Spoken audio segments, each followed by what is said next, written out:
నిజ నిర్ధారణకు అంతిమ నిర్ణయం డిఎన్ఏ టెస్ట్.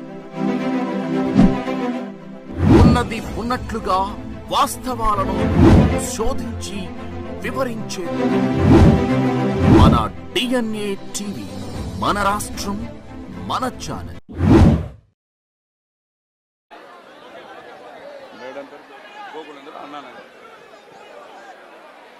అందరికీ నమస్కారాలు. ఈరోజు నేను అన్నానగర్కి వచ్చినప్పుడు నాకు చెన్నై అంతా కూడా ఘన స్వాగతం పలికారు. మీ అందరికీ అభినందనలు. అన్నానగర్ ఏఐడిఎంకే అభ్యర్థి గోకులేంద్ర గారు, టీ నగర్ అభ్యర్థి సత్యనారాయణ గారు, టీ నగర్ సత్య గారు, వల్లివాకం అభ్యర్థి అయినటువంటి విజయ్ కుమార్ గారు, ఇక్కడ ఉన్నటువంటి ఏఐడిఎంకే అదే మరిగా బీజేపీ నాయకులు, కార్యకర్తలు అందరికీ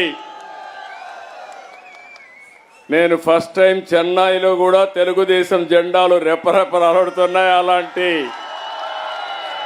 నాయకులకు, కార్యకర్తలకు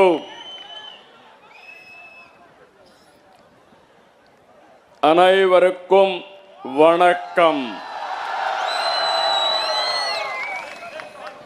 என் அன்பான தமிழ்நாடு மக்களே, உங்களுடன் என் பெருங்கநாந்தில் இங்கே இருப்பது ரொம்பவே சந்தோஷம். மாற்றத்தை கொண்டு வர வேண்டும் என்ற ஆர்வம் உங்களும் தெரிகிறது. கவலை படாதீங்க, இன்னும் 15 డేస్ మట్టుందాన్. ఈరోజు ఇక్కడికి వచ్చినప్పుడు మీ అభిమానం చూస్తే ఎప్పుడు కూడా తెలుగు, తమిళ్ ఇద్దరు కూడా అన్నాదమ్ముల మారిగా పాలు నీళ్లు మారి కలిసిపోతూ ఉంటాం.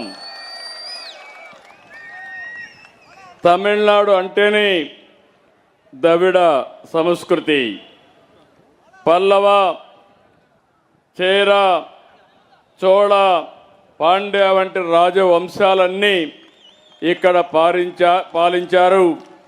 ఒక గొప్ప సంస్కృతి ఉండే నగరం ఈ చెన్నై నగరం అని చెప్పి కూడా నేను మీకు తెలియజేస్తున్నా. అన్ని భాషల్లో కల్లా తెలుగు అంటే, తమిళం అంటే మీకు చాలా అభిమానం.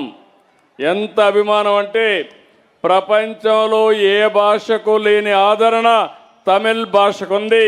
అది మీ అందరి అభిమానం.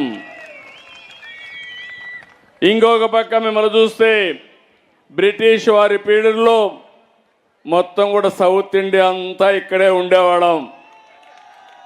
అది చూసిన తర్వాత ఎన్టీ రామారావు గారు ఇండిపెండెన్స్ రాకమునిపే ఇక్కడికి వచ్చి ఈ గడ్డ పైన రాణించి ఒక మహానాయకుడైన విషయం మీరందరూ గుర్తుపెట్టుకోవాలి.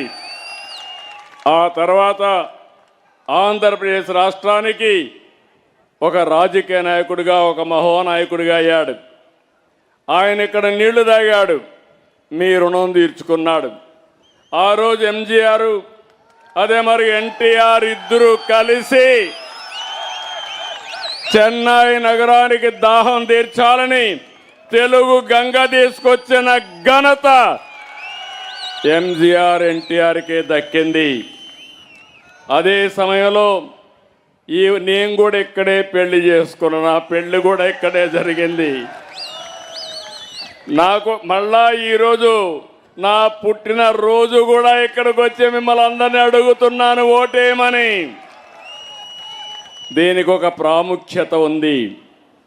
మీరందరూ గుర్తుపెట్టుకోవాల్సింది, అన్ని నాగరికతలో కూడా ఎంతో ముందుండే తమిళనాడులో చాలామంది పెద్దవాళ్ళందరూ కూడా మీరు చూస్తే ఈ గడ్డపైనే పుట్టారు.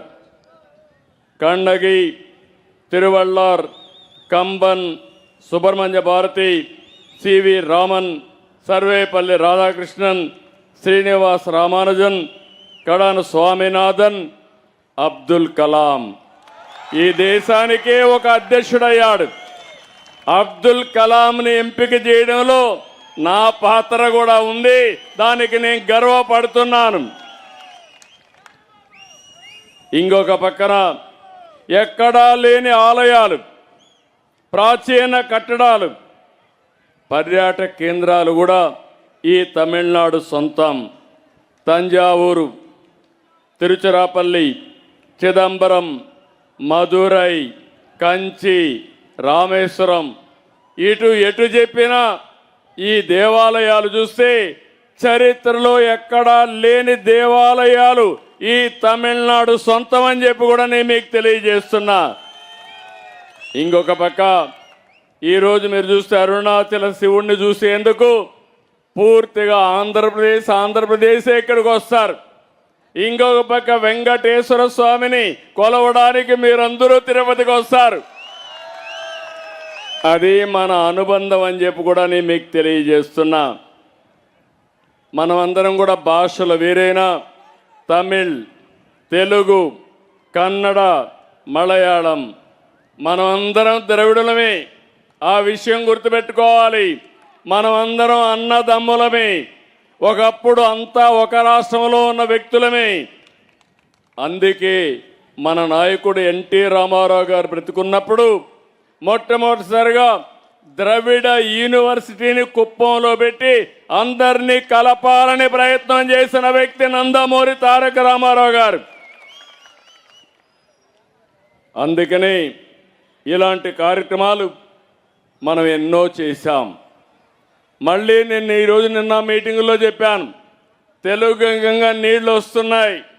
నేను ఎప్పుడు కూడా నీళ్లు ఇవ్వాలంటే చెన్నైకి నీరంటే మొదటి ప్రాధాన్యత ఇచ్చే వ్యక్తిని, మొట్టమొదటి వ్యక్తిని నేను. అదే సమయంలో మన ప్రధానమంత్రి నరేంద్ర మోడీ గారు, నేను ఇక్కడికి వచ్చింది ఈ విషయం మీ అందరికీ చెప్పాల్సిన అవసరం ఉంది. ఈరోజు దేశం అభివృద్ధిలో పరుగులు తీస్తూ ఉంది.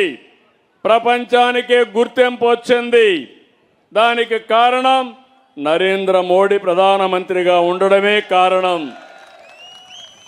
అభివృద్ధి తెలిసిన వ్యక్తి, ఇంకో పక్క సంక్షేమ కార్యక్రమాలు చేసే వ్యక్తి, పేదవాళ్ళ కష్టాలు తీర్చే వ్యక్తి ప్రధానమంత్రి గారని చెప్పి కూడా నేను మీకు తెలియజేస్తున్నా.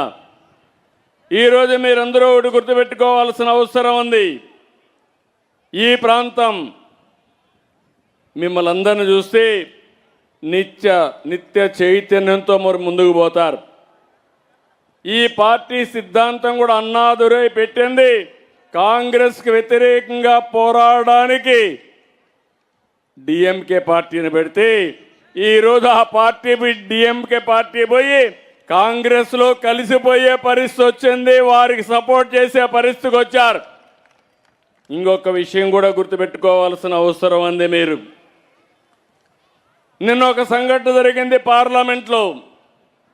తమిళనాడులో చర్చ జరగాలి, దక్షిణ భారతదేశంలో చర్చ జరగాలి. మహిళలకు రిజర్వేషన్లు ఇవ్వడం 30 సంవత్సరాల నుంచి పోరాడుతున్నాం. 1996లో యునైటెడ్ ఫ్రంట్లో దేవేగౌడ గారు ప్రధానమంత్రిగా ఉంటే నేను దానికి కన్వీనర్గా ఉండి మహిళలకు రిజర్వేషన్లు పెట్టాలని బిల్లు తీసుకొచ్చాం. అప్పుడు కాంగ్రెస్ వ్యతిరేకించారు. ఆ తర్వాత మీరు చూస్తే బీజేపీ వస్తానే వాజ్పేయి గారు 3 సార్లు పెట్టారు. 3 సార్లు వ్యతిరేకించారు. 2009-10లో మళ్ళీ కాంగ్రెస్ అధికారంలో యూపీఏ ఉంటే బిల్లు పెడితే రాజ్యసభలో పెట్టినప్పుడు బీజేపీ సహకరించి పాస్ చేశారు. లోకసభలో ఆ బిల్లు పాస్ కానియకుండా కాంగ్రెస్ అడ్డుపడే పరిస్థితికి వచ్చారు.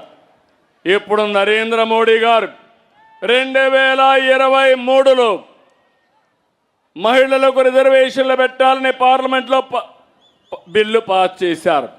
మళ్ళీ ఆలోచించారు, తొందరగా పెట్టాలి. 29లోనే బిల్లు అమలు చేసి మా ఆడబిడ్డలకు రిజర్వేషన్లు ఇవ్వాలనే ఉద్దేశంతో మోడీ గారు ముందుకెళ్లారు. ఈ సందర్భంగా మిమ్మల్ని అందరినీ ఒకటే విజ్ఞప్తి చేస్తున్నాను. ఈ బిల్లును అపోజ్ చేసింది కాంగ్రెస్ పార్టీ, దాని మిత్రపక్షాలైన డిఎంకే, టిఎంసి, అదే మరి సమాజ్వాదీ పార్టీ. నేను అడుగుతున్నా, ఈ ప్రాంతంలో ఉండే మహిళలందరూ ఆలోచించాలి. మీ ఇంటికి డిఎంకే వచ్చినా కాంగ్రెస్ వచ్చినా నిలదీయాలి. మా ఆడబిడ్డలు 30 సంవత్సరాలుగా పోరాడితే ఎందుకు రిజర్వేషన్లకు అడ్డుపడ్డారని గట్టిగా నిలదీయాల్సిన బాధ్యత ఆడబిడ్డల పైన ఉంది. వాళ్ళు చెప్పిన నెపం మీరు చూస్తే డీలిమిటేషన్ వల్ల సీట్లు తగ్గిపోతాయని ప్రధానమంత్రి గారు చెప్పారు. 39 సీట్లు తమిళనాడులో ఉన్నాయి, 20 సీట్లు అదనంగా యాడ్ అవుతాయి, అంటే 50%. ఆంధ్రాలో 25 ఉన్నాయి, దగ్గర 13 సీట్లు యాడ్ అవుతాయి. యూపీలో 80 ఉన్నాయి, 40 యాడ్ అవుతాయి. ఏ రాష్ట్రం కూడా జనాభా దామాషా ప్రకారం ఇప్పుండే సీట్ల ప్రకారం యాడ్ అవుతాయి తప్ప జనాభా ప్రకారం కాదని చాలా స్పష్టంగా చెప్పారు. ఆ విధంగా చెప్తే దక్షిణ భారతదేశానికి అన్యాయం జరిగిపోతా ఉందని అడ్డుపడి మళ్ళీ సెన్సస్ అయిన తర్వాత కొత్త జనాభా ప్రకారం రిజర్వేషన్లు పెట్టమంటున్నారు. మీరందరూ గుర్తుపెట్టుకోవాలి, 2001లో ఆనాటి ప్రధానమంత్రి వాజ్పేయి గారితో గట్టిగా చెప్పి దక్షిణ భారతదేశంలో జనాభా తగ్గుతుంది, మీరు జనాభా దామాషా ప్రకారం సీట్లు ఇస్తే మేము నష్టపోతామని 1971 ప్రకారం ఆ రోజు రిజర్వేషన్లు పెట్టించిన పార్టీ తెలుగుదేశం పార్టీ.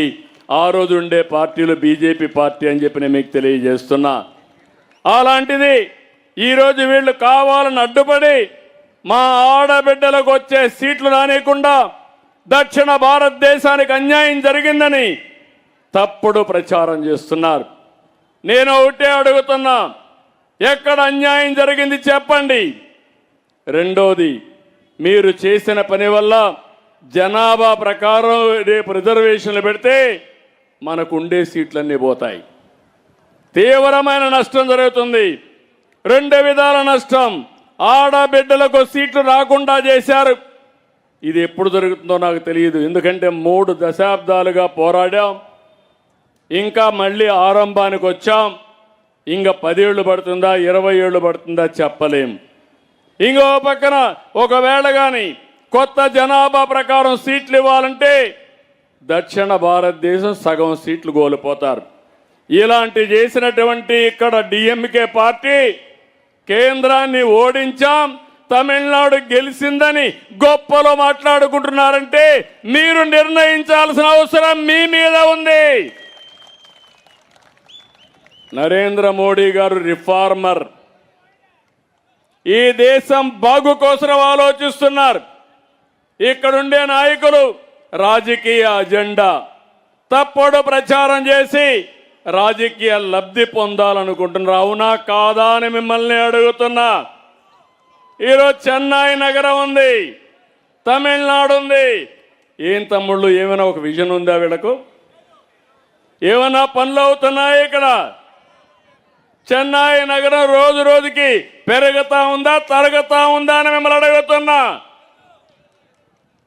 ఒకప్పుడు మొత్తం దక్షిణ భారతదేశం ఇక్కడ ఉండేది. ఈరోజు హైదరాబాద్ చూడండి, బ్రహ్మాండమైన ఎయిర్పోర్ట్ వచ్చింది. చెన్నై ఎయిర్పోర్టు పెరిగిందా? బెంగళూరు ఎయిర్పోర్ట్ని చూశారు, పెరిగిందా లేదా? ఇక్కడ ఏమైనా అభివృద్ధి అయ్యిందా అని మిమ్మల్ని అడుగుతున్నా. అదే మీరు బేరీ చేసుకోవాల్సిన అవసరం ఉంది. మౌలిక వసతులు లేవు, లా అండ్ ఆర్డర్ సమస్య ఉందా లేదా? 59% ఆడబిడ్డల పైన నేరాలు పెరిగే పరిస్థితి వచ్చింది. ఇంకో పక్క పాస్కో కేసులు వచ్చే పరిస్థితికి వచ్చింది. ఇంకో పక్క ఎస్సీల పైన ఎస్టీల పైన అట్రాసిటీలు పెరిగే పరిస్థితి వచ్చాయి. ఒకప్పుడు చెన్నై అంటే ఒక ఈరోజు ఇంకొక పక్కన మీరు ఒక్కసారి చూస్తే నేను ఎప్పుడూ చెప్తున్నాను, నరేంద్ర మోడీ గారు ప్రోగ్రెసివ్ లీడర్, దేశ అభివృద్ధి ధ్యేయంగా పనిచేస్తున్నారు. ప్రపంచంలో ఒక శక్తివంతమైన దేశంగా తయారు చేయాలని వికసిత్ భారత్ 2047 పెట్టుకుని ముందుకు పోయే పరిస్థితికి వచ్చారు. ఈరోజు తమిళనాడు అభివృద్ధి కావాలంటే ఇక్కడ ఎన్డీఏ రావాలి. 1924లో ఆంధ్రప్రదేశ్లో కూడా వైఎస్ఆర్ కాంగ్రెస్ పార్టీ వచ్చి విధ్వంసం చేసి నేను, జనసేన అధినేత పవన్ కళ్యాణ్, నరేంద్ర మోడీ గారి ఆధ్వర్యంలో బీజేపీ ముగ్గురు కలిసి ఎన్డీఏ పెట్టాం. డబల్ ఇంజన్ సర్కార్, బుల్లెట్ స్పీడ్తో ముందుకు దూసకపోతున్నాం. దేశంలో వచ్చిన పెట్టుబడులు 25.3% ఆంధ్రప్రదేశ్కే వచ్చాయి. పోలవరం పూర్తవుతుంది. పోలవరం పూర్తయి దేవుడు సహకరిస్తే నదులు అనుసంధానం చేసి నాకు ఒక కల ఉంది, కోరిక ఉంది, గంగా కావేరి అనుసంధానం కావాలని. అది కావాలంటే నరేంద్ర మోడీ గారి వల్లనే సాధ్యం, ఎన్డీఏ వల్లనే సాధ్యం. అది వచ్చే లోపల పోలవరం పూర్తయితే గోదావరి, కృష్ణ, పూండి వరకు నీళ్లు తీసుకొచ్చి కావేరికి కూడా నీళ్లు ఇచ్చే అవకాశం వస్తుంది. దేవుడు సహకరిస్తే ఇది కూడా జరుగుతుంది. నీళ్ల కోసం యుద్ధాలు జరిగాయి. ఈరోజు ఎన్డీఏలో నీటి సమస్య శాశ్వతంగా పరిష్కారం చేసుకునే రోజులు తొందరలోనే వచ్చాయని చెప్పి కూడా నేను మీకు తెలియజేస్తున్నా. అందుకే మిమ్మల్ని అందరినీ కోరుతున్నా, మీకు అభివృద్ధి కావాలన్నా లేదా అని అడుగుతున్నా, ఉద్యోగాలు కావాలన్నా లేదా అని మిమ్మల్ని అడుగుతున్నా. ఉద్యోగాలు కావాలంటే, అభివృద్ధి కావాలంటే ఎన్డీఏ రావాలి, అవునా కాదా? ఇక్కడ చూస్తే చాలా సమస్యలు, ఎక్కడ చూసినా అవినీతి, అరాచకాలు, అభివృద్ధి జరగకుండా నిలిచిపోయే పరిస్థితి వచ్చింది. ఇంకో పక్కన హిందూ ధర్మాన్ని ఎగతాళి చేసే పరిస్థితికి వస్తున్నారు. భారతీయ యొక్క సంస్కృతి సాంప్రదాయాల్ని గౌరవించవలసిన వారే దాన్ని వ్యతిరేకించే పరిస్థితిలో, విద్వేషాలు సృష్టించే పరిస్థితిలో వస్తున్నారు. కరప్షన్ తమిళలో పెరిగిపోయిందా లేదా? కరప్షన్ ఇల్లాడ గ్రామం ఇల్లై నాశం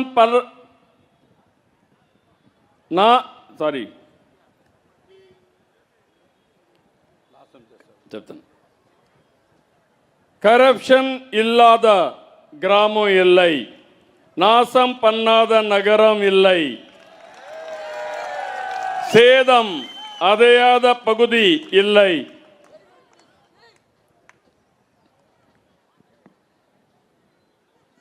டிஎம்கே தோற்க வேண்டும், தமிழ்நாடு ஜெயிக்க வேண்டும். అర్థమైందా రాజా? సిద్ధంగా ఉన్నారా మీరు? ఇలాంటి కార్యక్రమాలతో చెన్నై అభివృద్ధి అవుతా ఉందంటే కేంద్రం చూస్తే అన్ని అభివృద్ధి కార్యక్రమాలకు నాంది పలికారు. దగ్గర 14,000 కోట్ల రూపాయలు, 14 లక్షల కోట్ల రూపాయలు ఆర్థిక సహాయాన్ని అందజేశారు. ఇంకో పక్క భారతదేశం ఒక శక్తివంత దేశంగా తయారవుతా ఉంది. ఇంకో పక్క మీరు చూస్తే ఇక్కడ మన సెంట్రల్ రైల్వే స్టేషన్ కూడా శాశ్వతంగా గుర్తుండడానికి ఎంజీఆర్ పేరు పెట్టిన పార్టీ ఎన్డీఏ.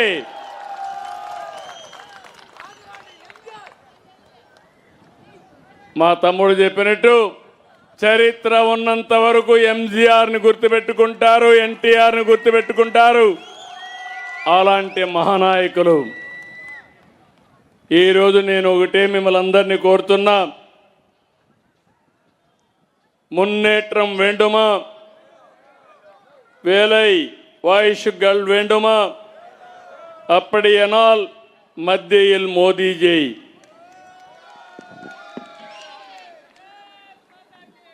இருக்க வேண்டும், மாநிலத்தில் அம்மா ஆட்சி வர வேண்டும். இந்துக்கு என்டிஏ கூட்டணியை வெற்றி பெற చేయుంగల్.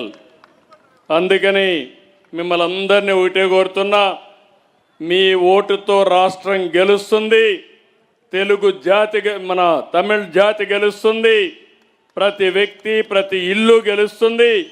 మీది ఓటు బాగు చేసేది, మీ భవిష్యత్తు మార్చేది ఎన్డీఏ కూటమి ప్రభుత్వం అని చెప్పి మరొక్కసారి తెలియజేస్తున్నా.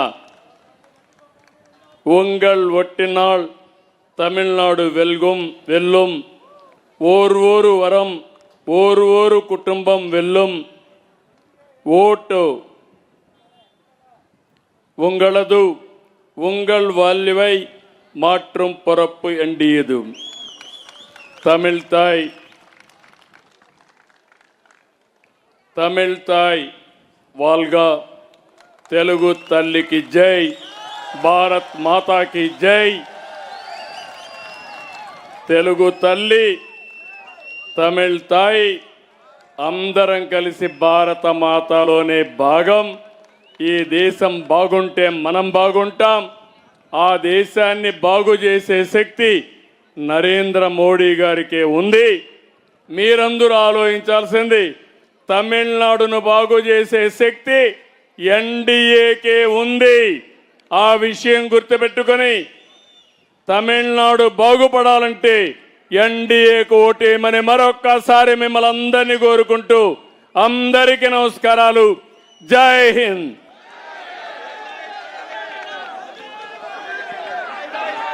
Thank you. నాకు హ్యాపీ బర్త్డే చూశాను, దారంతా కూడా హ్యాపీ బర్త్డే చెప్తూ వస్తున్నారు. ఈరోజు మీ మధ్యలో గడపడం నా పూర్వజన్మ సుకృతంగా భావిస్తున్నా. నేను వచ్చింది అర్థమైందా మీకని అడుగుతున్నా. ముగ్గురు అభ్యర్థుల్ని గెలిపించాలి. మీరు గెలిపించిన తర్వాత మళ్ళీ నేను వస్తా, ప్రమాణ స్వీకారానికి కూడా అటెండ్ అవుతాం. యా ఈపీఎస్ సీఎం,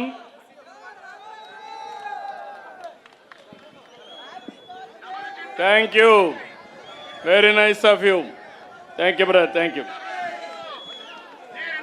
రెండాకులు అందరూ కూడా రెండాకులు, చరిత్ర సృష్టించే రెండాకులు, జీవితాలకు వెలుగు తెచ్చేది రెండాకులు. కాబట్టి మీరందరూ కూడా రెండాకులకే ఓటేయాలి.